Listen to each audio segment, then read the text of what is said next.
for the Office of the Sheriff and our community partners. One of the 5 pillars of our administration is responsible reentry. Many of you have heard me talk about this frequently over the course of the last 3.5 years. We certainly talked about it as we were campaigning for this office, but we have been working very diligently to ensure that we build out a very strong and robust responsible reentry program.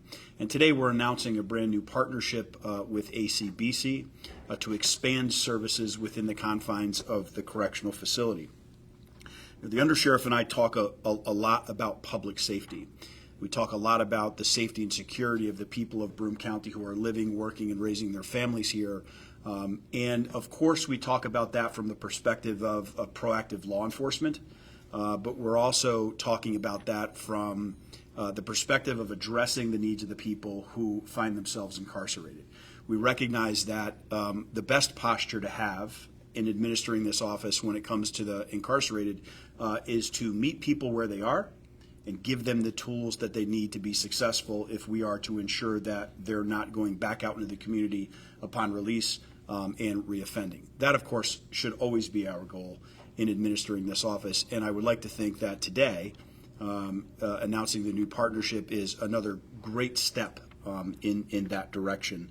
At the end of the day, we are seeking to provide opportunity for people who so desperately need it, and at the end of the day, the outcome that we all seek, everybody at this podium, is that the folks that are being released back into the community will be successful in anything that they choose to do. And it takes a ton of people to make that happen. I want to thank Hannah Driscoll, who is not here.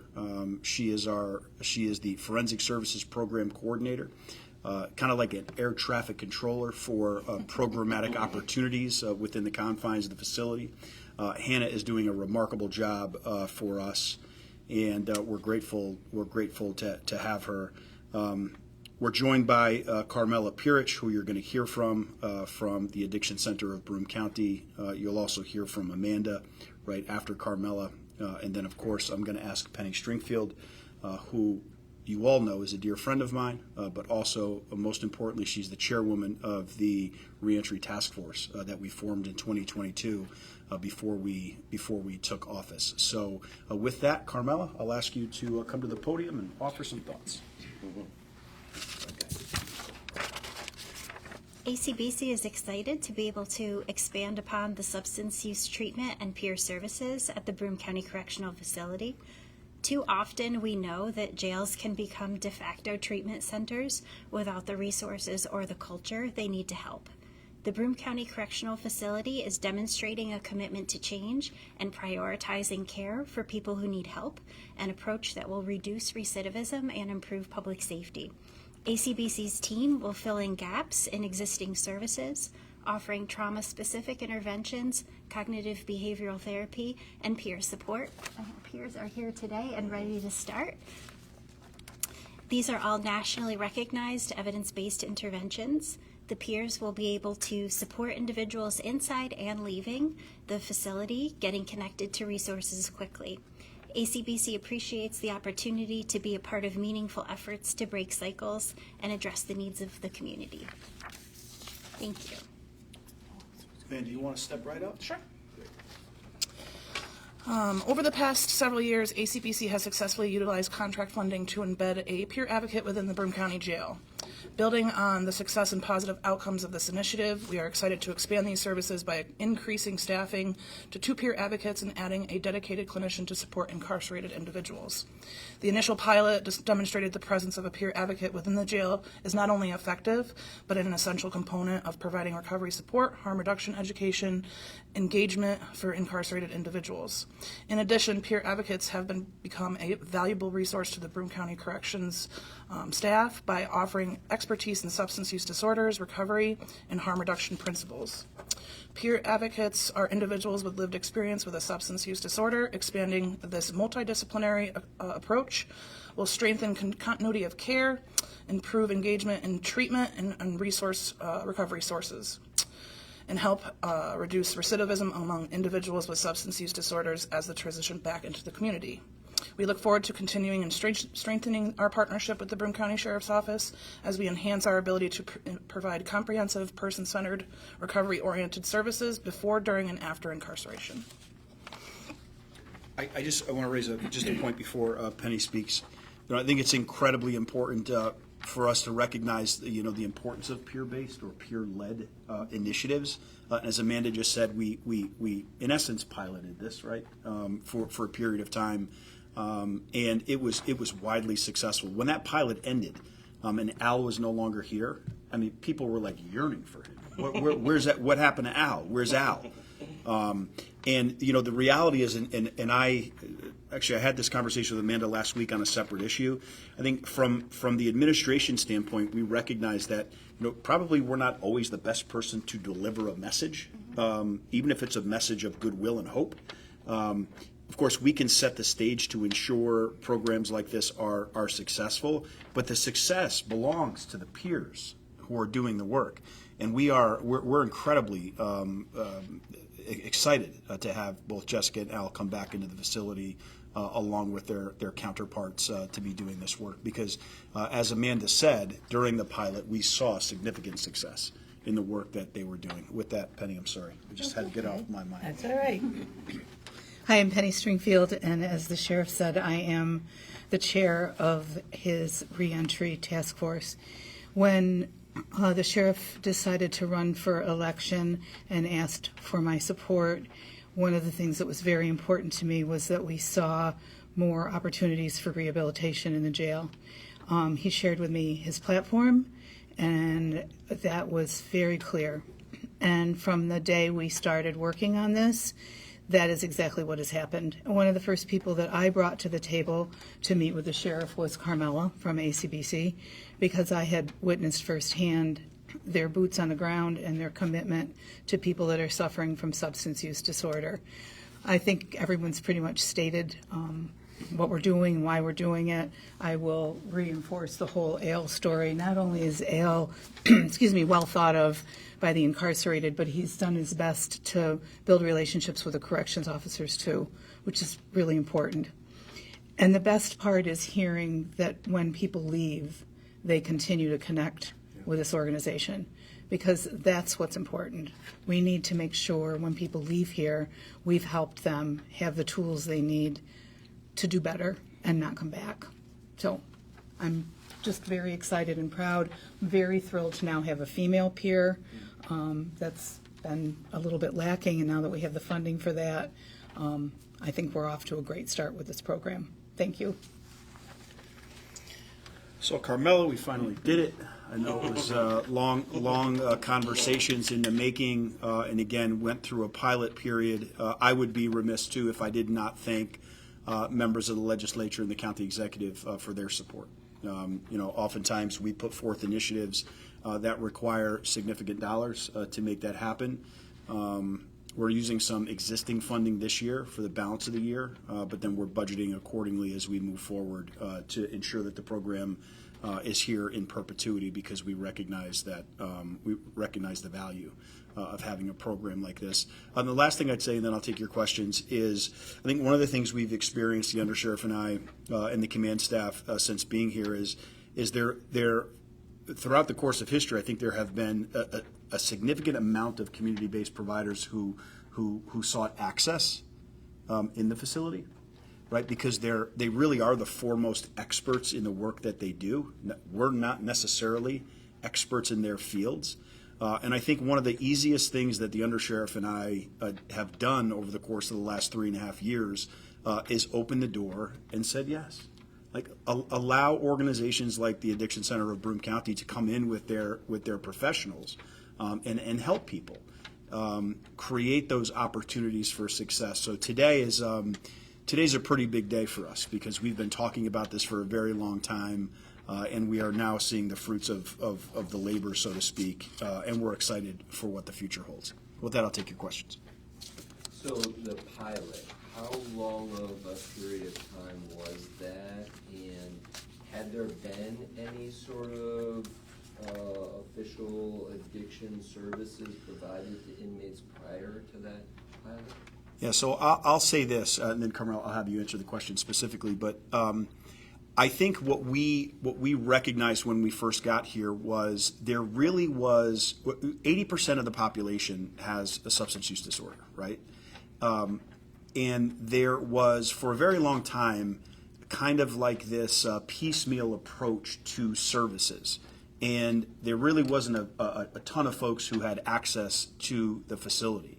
What we've really tried to do over the course of the last 3.5 years, through the task force, through the IDT, the interdisciplinary team meetings, right, is bring all of the providers together and then provide, the best service we possibly can for those that are incarcerated. And I think we're getting to a stage now where, right, all of the partners are at the table, and we're all working towards one common goal.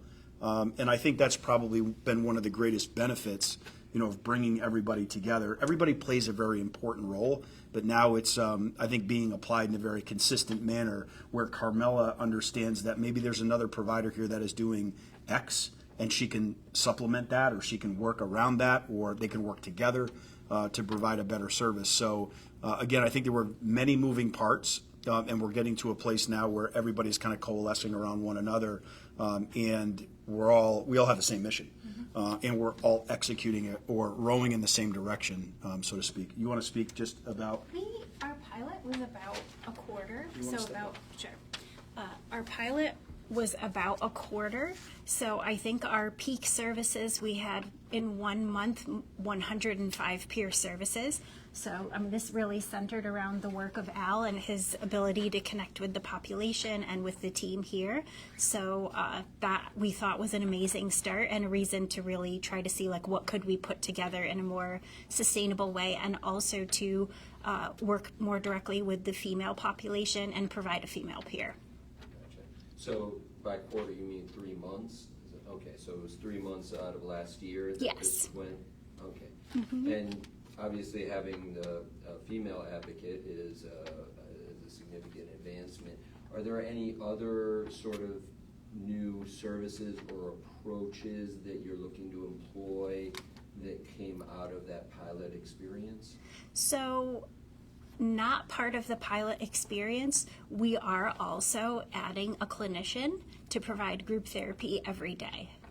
So what we would like to do is to really focus on trauma-specific interventions first, so that we can sort of improve upon people's ability to regulate, to take in new information, and then we'll incorporate cognitive behavior therapies, which is really considered like gold standard practice for people in carceral settings.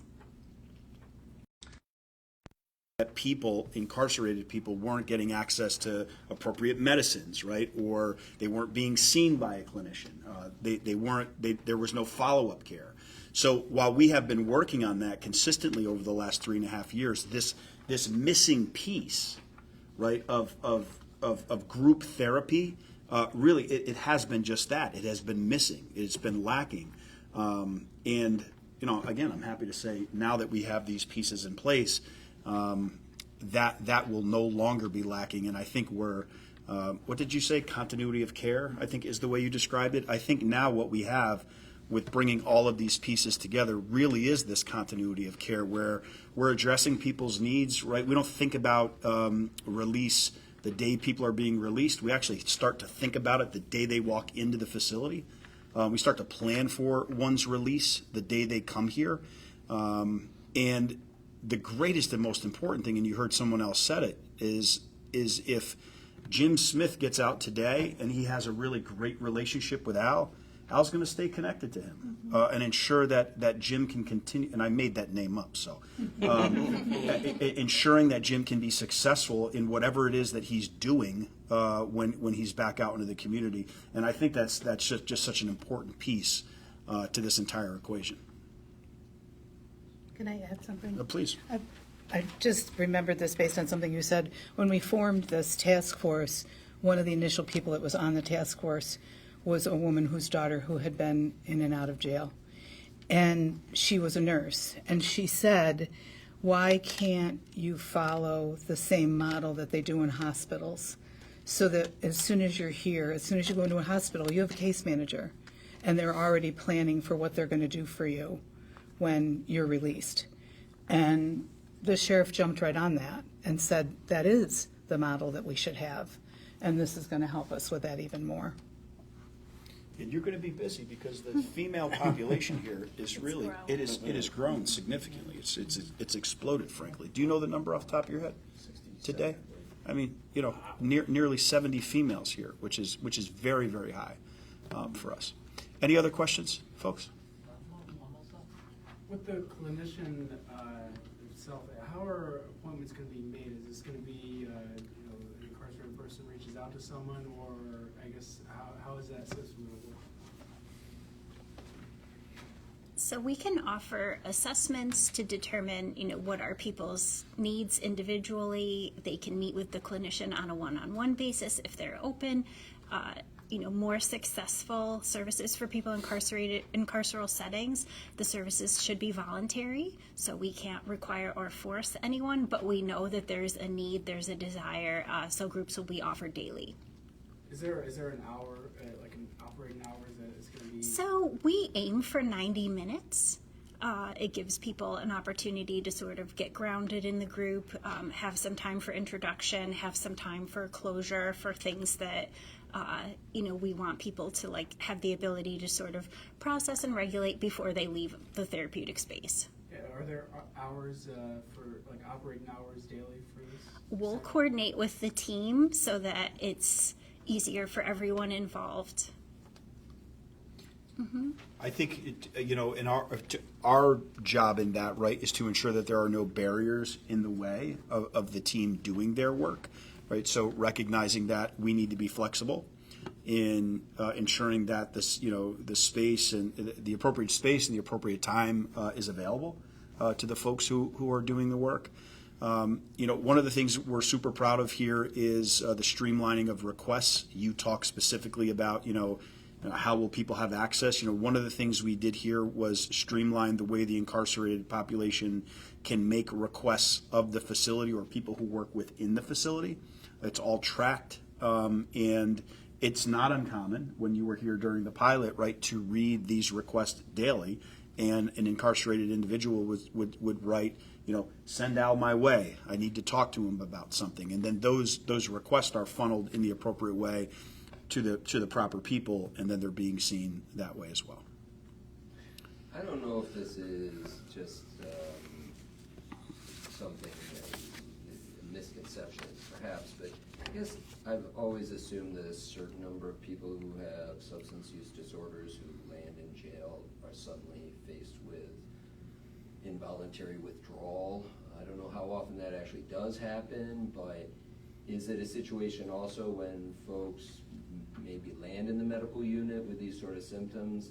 Not that a peer advocate is the solution to that immediate crisis, but then do you look to maybe refer them to these sort of services once they've gotten through whatever their withdrawal crisis is? Yeah, on your first point, I think that was probably one of our greatest concerns when we first arrived here, was that people did not have access to medically assisted treatment to deal with withdrawals. I can tell you unequivocally, as I stand before you today, that is not happening today. And I'm hopeful that people are shaking their heads behind me. It's not, because we demanded better of the medical provider. And you can see, if you look back through history and the numbers of people who are on medically assisted treatment, it has risen significantly. But I think in terms of this streamlining of service and having all of the partners around the table, and Prime Care Medical is one of those partners around the table, having meaningful weekly conversations about the goings on in the facility. They're having those conversations. So if somebody from the medical staff was addressing a medical need of someone and thought that it was imperative that they be connected with a peer, now we have those services in-house, full-time, and we'll be able to continue on that basis of care because we have the resources that we need internally. Anybody else? All right, thank you so much. Thanks. Thank you.